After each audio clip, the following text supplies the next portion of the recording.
Hello and welcome to the Comics Atlas. This is the series where we talk about the complete history of comic book characters. Today is Friday for Thor and it's a very important landmark for the Norse god. In the issues to come, a new miniseries makes its way to the back pages of Journey into Mystery. It's the Tales of Asgard, a collection of stories that occupy the last 5 pages of every Thor comic to come. These are interconnected stories covering the Asgardian backstory of the gods that headline the title. Finally, the mythical potential of this Marvel property is explored. Let's jump on the Bifrost and get amused.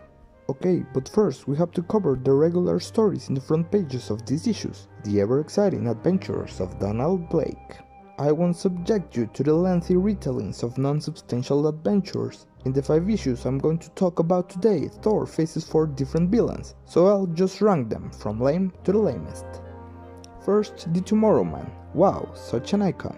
He gets his memories back thanks to Loki, strikes a weak Thor and takes him to the future to make his bidding. His issue is the last I read for this episode, so I'll leave it as a cliffhanger for next week.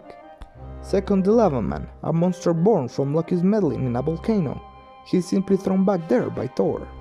Third, the Cobra, an assistant who gained snake powers after being bitten by one. Chill out, Spider-Man. Last is Mr. Hyde, a scientist who changes his appearance and strength at will with a potion. In particular, I hate these two for they will appear semi-regularly in the future as cannon fodder for the Norse god. Nothing really happens with these villains, they appear and are defeated. The only important event for the life of Donald Blake is the creation of a rift between him and Odin. The Almighty continuously denies Thor's request to let him marry Jane Foster. Angrily, he decides to storm Asgard against his father's orders. Odin feels disrespected and drains half the power from his son. Loki rejoices at the sight of his brother's suffering.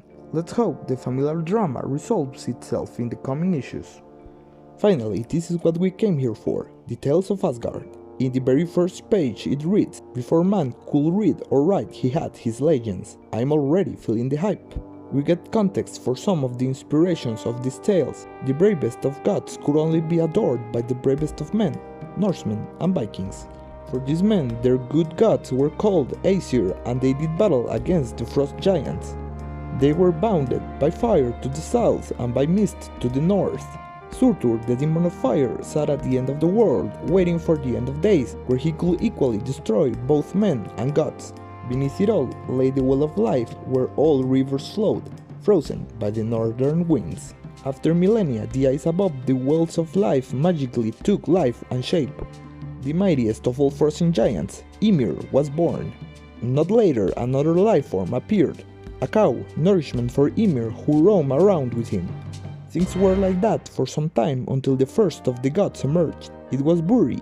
Buri will have one son, Bor, who at his turn will have 3 sons, one of them, Odin. The god will tame the last of the frost giants and alongside his brothers, pay his attention to Earth. They will create a ring around the planet and the magic tree Yggdrasil was laying it, waiting for the arrival of men. We then see the heroic actions of Odin. Mounting his carriage with his flying stallions, Odin made furious battle against the ice giants. He used his magic sword to split the ground in 2, plunging the frost giants into the depths of Surtur. The giant king Ymir is then trapped in the flames from the depths, becoming an eternal prisoner in Asgard. Odin's story continues when he is forced to invade the domains of trolls, creatures who have pledged their allegiance to the evil Surtur. Once Odin reaches the lair of the creature, a mighty battle ensures. Flames come crashing down with frozen material from space as the almighty god of Asgard proves his powers against the demonic being. Surtur escapes to Earth. Once he's encrusted in our planet, he releases a bunch of boiling materials into space, creating the moon. At that time, Odin reaches Earth by creating the Bifrost, and uses his cosmic powers to make the Earth rotate, trapping evil Surtur inside its core. Of course, it makes no difference for eternal beings like them. Surtur knows he can wait for eternity to be let out of his prison. Ages later, we read about the first escapades of a young Thor and his brother Loki. They plan on raiding the house of some storm giants to retrieve a bunch of stolen golden apples. Thor takes the initiative and tackles the giants head-on, while we see a child Loki antagonizing his brother from this early age. They succeed and escape through the air as a proud Odin praises Thor. Later in life, Thor is still trying to prove his bravado.